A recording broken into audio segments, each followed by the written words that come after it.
حفيظ دراجي متابعينا الكرام تحدث على المنتخب الوطني الجزائري. وش قال حفيظ دراجي في هذا المنشور اللي راكم تشوفوا فيه؟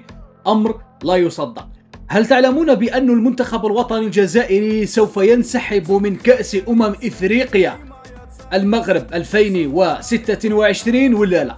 تابعوا معنا تفاصيل باش تعرفوا أكثر. صفحة العربي AS كما تشاهدون الآن، وهي صفحة موثوقة، وأيضا العديد من الصفحات تحدثت عن هذا الأمر.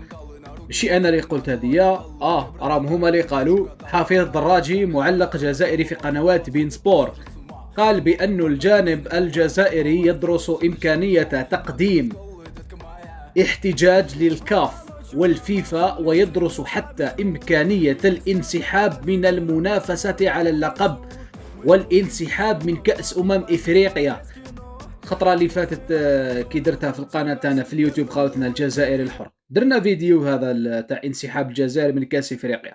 درنا فيديو قلنا لهم باللي فوالا، لأن الأمور التنظيمية وفرض الفيزا على المنتخبات الإفريقية المجاورة، الفيزا الإلكترونية اللي فرضتها طبعا اللي فرضها نظام المخزن على الجزائر وعلى تونس وعلى مصر.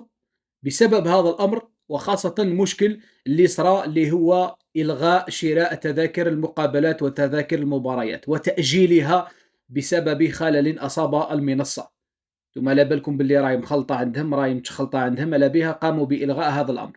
الجانب الجزائري كما قلت درس إمكانية تقديم احتجاج للكاف وللفيفا، ودرس حتى إمكانية الانسحاب من المنافسة على اللقب. هذا ما كشفه موقع AS بالمغربي، موقع مغربي تحدث عن هذا الأمر. باش ما تقولوش باللي احنا رانا نجيبوا حاجة من راسنا، موقع مغربي تحدث عن هذا الأمر. قال بأن الجزائر تدرس إمكانية الانسحاب من كأس إفريقيا في انتظار اتحادات أخرى قد تتجه نحو نفس الأمر، ليتعلق الأمر بالاتحاد التونسي والاتحاد المصري الذي أيضا أبدى رغبته في الانسحاب، وقدم احتجاج أيضا رسمي لدى الكاف ولدى الفيفا بسبب ما سمي بأزمة الفيزات. نظام المخزن فرض الفيزا على الشعب الجزائري والشعب المصري والشعب التونسي. قال لك هنايا في انتظار اتحادات أخرى التي تتجه إلى نفس الأمر لتعلن عن انسحابها من كأس إفريقيا المغرب، مما يضع الاتحاد الإفريقي والجامعة الملكية المغربية في موقف محرج بسبب عدم احترام شروط المنافسة.